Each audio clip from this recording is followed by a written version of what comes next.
Hello दोस्तों, स्वागत है आप सबका प्रीमिक्स में। इस वीडियो में हम 5 क्वेश्चंस इन्वायरमेंट के करंट अफेयर्स से डिस्कस करेंगे and these 5 questions are from very very relevant topics with respect to the exam और इनकी फॉर्मेशन भी in line with the prelims exam है। So once you are done with this video you would be enriched not only with 5 topics but also with 5 MCQs का practice. तो make the most of it. और जो भी आपका score है, चाहे वो 0 भी है, आप कमेंट्स में ज़रूर लिखें सो दैट आगे कभी आप इस वीडियो को रिविजिट करते हैं तो you would know that you have come this far. और आपका कोई डाउट है, कोई कंसर्न है, कोई इशू है, अगर आपको कोई भी सजेशन है regarding how we can improve the content और the videos, please do mention that in the comments as well, right? So let's start with this video. Also, if you're attempting 2024 prelims, तो हम एक free all India prelims mock conduct कर रहे हैं on 3rd of December, which is exactly on the lines of UPSC paper wise and time wise also. सुबह आपका GS का paper रहेगा and शाम को आपका CSAT का पेपर रहेगा. So do attempt this paper because मुझे ऐसे लगता है कि आप एक बार ये जब अटेम्प्ट करते हैं मॉक्स तो even if you are not completely prepared, 100% prepared, वो तो कभी होगा भी नहीं, प्रीलिम से 1 मिनट पहले भी नहीं होगा, बट आपका ऑब्वियसली लेवल ऑफ प्रिपरेशन बढ़ता जाएगा। तो इवन एट दिस स्टेज आप इस पेपर को अटेम्प्ट कीजिए और जो भी आपको कमियां खुद से नज़र आती हैं उन पे काम कीजिए क्योंकि अभी टाइम है। और अगर आपको लगता है कि आप खुद से तैयारी नहीं कर सकते तो we also have a prelims का crash course which is a live crash course. The classes start this Monday. So again live crash course है, 2 से 3 घंटे हर रोज़ क्लासेस होंगी और प्रीलिम्स के विद रिस्पेक्ट टू सब्जेक्ट को बहुत ही कॉम्प्रिहेंसिव वे में कवर करने की कोशिश है। The idea is to focus on the quality, right? Quality तो एक जिसे कहते हैं ना कि बहुत ही बेयर मिनिमम है आज के एरा में, बट इवन जो पढ़ाने का ढंग है वो भी हमने इवॉल्व किया है ताकि even if you are a completely a newbie, ठीक है, आपको नहीं पता उस सब्जेक्ट के बारे में, तो भी you are not caught behind the others, ठीक है, आप तब भी सेम पेस पर तैयारी कर सकते हैं। That is the whole idea of this crash course. So if you want to join, the link of the mock test and this crash course is in the description. Now let's start with the first question. Now all of these are from the current affairs. For instance, ये जो question है ये The Hindu के article से मैंने लिया है. This is based on cloud seeding.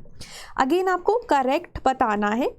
There are 3 statements. The first is it involves releasing common salt or a mixture of different salts into the clouds. It has not been tried anywhere in India. It is also known as blue sky.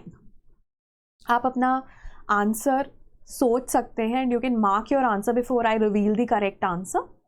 The correct answer is only 2 statements. और वो कौन सी 2 statements है? पहली और तीसरी।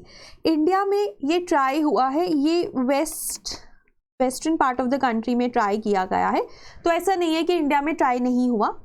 और cloud seeding होता क्या है कि हम सॉल्ट्स को, may be potassium iodide, silver iodide, common salt, ये जो सॉल्ट्स होते हैं NaCl, इनको क्लाउड्स में इंजेक्ट कर देते हैं। They act as a condensation nuclear और इनके अराउंड ना कंडेंसेशन होती रहती है, क्लाउड्स बनते रहते हैं and eventually they will fall as precipitation और एज रेनफॉल। अब हम ये क्लाउड सीडिंग क्यों कर रहे हैं? हम इनको क्लाउड सीडिंग करने का हमारा पर्पस है कि जो दिल्ली में इतना ज़्यादा पॉल्यूशन है वो कम हो जाएगा। So that is the primary idea behind cloud seeding and IIT Kanpur को गवर्नमेंट ऑफ दिल्ली ने बोला है कि आप काम करिए, government of Delhi, government of India ने बोला है कि आप काम करिए क्लाउड सीडिंग पे। इसको ब्लू स्काइंग भी कहा जाता है and you know it is problematic not because it has any adverse effects but it is very very expensive. बहुत महंगा है ये और एज सच साइड इफ़ेक्ट्स इसके नहीं है, not any documented side effects but it is very very expensive. तो वो बहुत लोग क्रिटिसाइज़ कर रहे हैं कि आप पब्लिक के पैसे पे you know you are doing such experiments whereas you should be working on removing the root causes, ठीक है, which are industry vehicles and the stubble burning. Then China बहुत ज़्यादा यूज़ करता है क्लाउड सीडिंग को. In fact वहाँ पर जब कोई बड़ा इवेंट होने वाला होता है तो वो क्लाउड सीडिंग को यूज़ करके वेदर को क्लियर कर देते हैं. ब्लू स्काईज आ जाती हैं. That is why this is also known as blue skying. Indonesia, Malaysia में भी इसको ट्राई किया जा रहा है और वेस्टर्न इंडिया में जैसे मैंने आपको बताया again it is being tried. Then next is, which one of the following is the largest source of anthropogenic methane gas? Agriculture, industry, wetlands, waste from homes. Now, I would suggest आप इस question को 2 बार पढ़े before marking your answer. The correct answer is agriculture.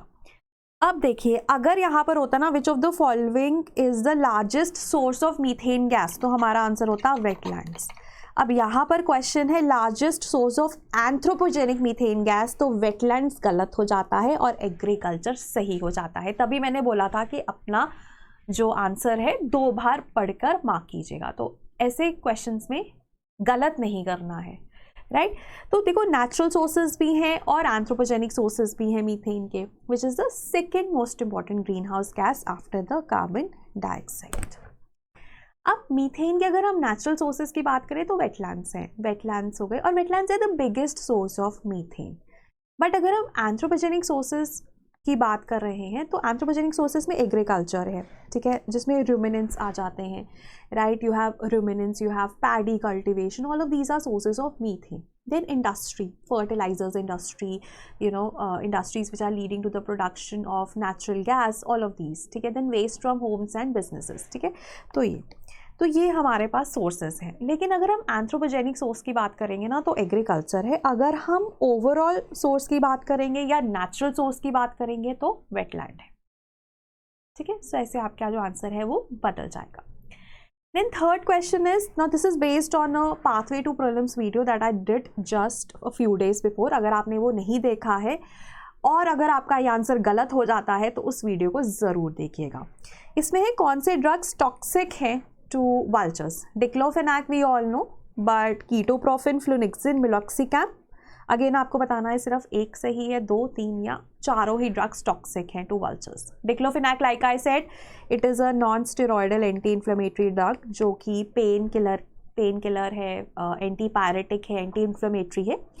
वो veterinary use में होता है, animals को दिया जाता है. और जब वो एनिमल्स मर जाते हैं तो जब वल्चर्स उनके ऊपर फीड करती हैं तो वल्चर्स भी eventually they die, they develop gout, ठीक है, एंड इवेंचुअली उनका किडनी फेलियर हो जाता है और वो मर जाते हैं.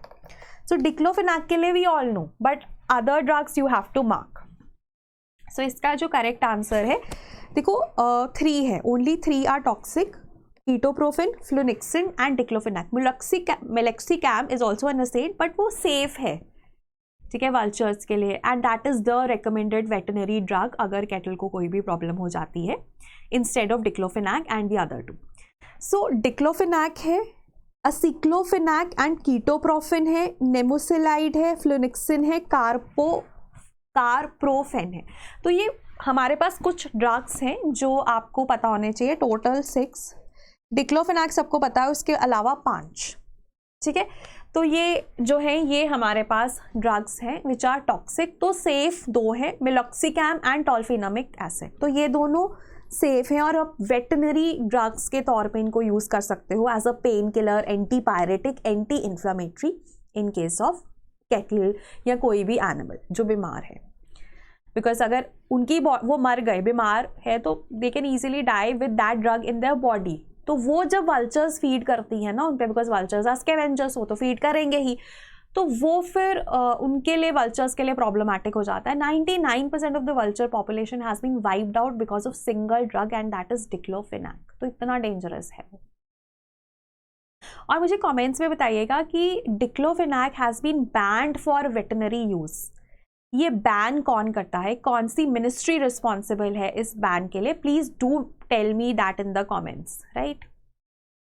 देन थर्ड है, फोर्थ क्वेश्चन है प्रेस मड. ये डाउन टू अर्थ से मैंने लिया है. Press mud is a byproduct of which of the following industries? Poultry, paddy milling industry, sugar refining industry या नन ऑफ द अबव. तो ये भी न्यूज़ में था और बहुत ही रेलिवेंट इन्वायरमेंटल टॉपिक है ये. क्यों है वो आपको अभी पता चलेगा. The correct answer is C. अब प्रेस मड क्या होता है, एक बाय प्रोडक्ट है। जब आप शुगर केन जूस को एक्सट्रैक्ट कर लेते हो ना, तो पीछे जो रेजिड्यू रह जाता है उसे प्रेस मड कहते हैं। इसको फिल्टर केक और प्रेस केक भी कहा जाता है। So it is left over from sugarcane after the extraction of juice. अब इसको ना फर्टिलाइज़र की तरह यूज़ किया जाता है, बायो मैन्योर की तरह यूज़ किया जाता है, और अभी रिसेंटली ना CBG बनाने की, कंप्रेस्ड बायोगैस बनाने की बात की जा रही है प्रेस मड से, और उसके बहुत फ़ायदे हैं, वो हम अभी देखेंगे नेक्स्ट स्लाइड में। लेकिन उससे पहले एक छोटी सी इन्फॉर्मेशन, अगर आपको नहीं पता है बट आई एम अज्यूमिंग कि आपको पता हो, कि इंडिया ना टॉप पोजीशन है शुगर प्रोड्यूसर की, ठीक है। सबसे ज़्यादा शुगर इंडिया में प्रोड्यूस होती है, and second largest sugar exporter है। फर्स्ट कौन सा है वो आप मुझे कमेंट्स में बता सकते हैं। अब आते हैं प्रेस मड में। अब प्रेस मड को ना हम कंप्रेस्ड बायोगैस बनाने के लिए यूज़ कर सकते हैं। इसके बहुत सारे फ़ायदे हैं। पहला फ़ायदा ये है कि ये जो है ना, यहाँ पर हमें इसको एज सच हम यूज़ कर सकते हैं एज अ फीड स्टॉक। इसका कुछ हमें बायोमास हार्वेस्टिंग मशीन नहीं चाहिए, जैसे स्टबल वगैरह में हमें हार्वेस्ट करने के लिए मशीन्स चाहिए, वो कुछ नहीं चाहिए यहाँ पर, है ना। It can be used as such. फिर it can be sourced from 1 or 2 producers, क्योंकि बहुत ज़्यादा जनरेट करते हैं compared to other biomass which has to be sourced from a multiple producers, है ना। देन अनदर थिंग इज़ कि इसमें ना इनऑर्गेनिक मटेरियल नहीं होता, जैसे जो म्यूनिसिपल वेस्ट है, या अगर हम कोई और फीड स्टॉक यूज़ कर रहे हैं कंप्रेस्ड बायोगैस बनाने के लिए, तो वहाँ पर इनऑर्गेनिक मटेरियल होगा, इसमें वो नहीं होता। प्रेस मड को प्री ट्रीटमेंट की ज़रूरत नहीं होती, तो वहाँ पर पैसे बचते हैं अगर हमने इसे CBG बनाना है।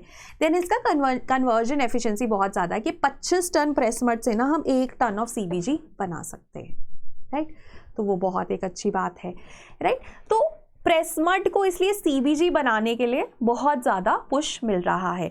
अब प्रेस मड होता है जूस, जब हम शुगर केन से जूस एक्सट्रैक्ट करते हैं उसके बाद जो रेजिड्यू रह जाता है, और शुगर केन के जो फाइबर्स हैं, शुगर केन जूस एक्सट्रैक्ट करके शुगर केन के जो फाइबर्स रह जाते हैं उन्हें बगास कहते हैं।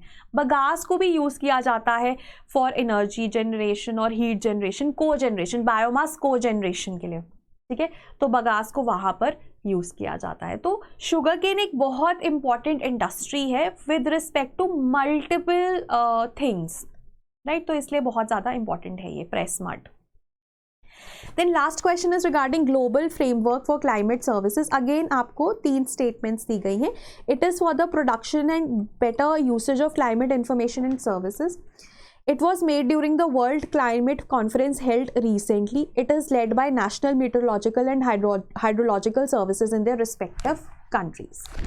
अब 3 स्टेटमेंट्स अगेन आपको बताना है कौन सी सही है।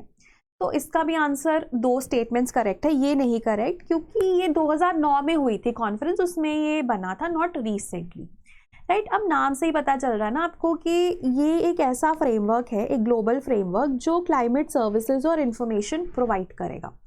किसको प्रोवाइड करेगा? To everyone who is interested in this kind of information. India में it is spearheaded by IMD, ठीक है। इंडिया में IMD national framework for climate services बना रहा है on the basis of this global framework, right. तो वो है। अब ये 3rd वर्ल्ड क्लाइमेट कॉन्फ्रेंस 2009 में जो हुई थी उसके तहत ये इस्टेब्लिश किया गया था। एंड इंडिया में लाइक आई सेड IMD बना रहा है। दुनिया भर में जैसे national meteorological and hydrological services ही इसको लीड करते हैं, और इंडिया में IMD है। और IMD के बारे में जो एक बहुत इंपॉर्टेंट चीज़ है ना कि दिसंबर 2023 में ना ये अपने 150th ईयर में एंटर कर जाएगा। So that's big big big thing. तो IMD पे आप क्वेश्चन एक्सपेक्ट कर सकते हैं, right. So this was regarding today's premix. हमने 5 क्वेश्चंस डिस्कस किए। मैंने आपसे कुछ क्वेश्चंस भी पूछे हैं, आप मुझे कमेंट्स में ज़रूर बताइएगा उनका आंसर क्या है, and then I will respond whether you are correct और नॉट। एंड फाइनली अगर आप ऐसी इन्फॉर्मेशन और ऐसे क्वेश्चंस और इस लेक्चर का PDF चाहते हैं तो वो आपको टेलीग्राम ग्रुप में मिल जाएगा which is exclusively for prelims. उसका भी लिंक आपको नीचे डिस्क्रिप्शन में मिल जाएगा। So that was all from my side. Have a good night. और कोई भी डाउट है ज़रूर कमेंट्स में पूछेगा, और अपना स्कोर भी आउट ऑफ 5 कमेंट्स में ज़रूर बताएं। So that was all from my side. Have a good night and all the best for your journey in clearing this exam. Thank you.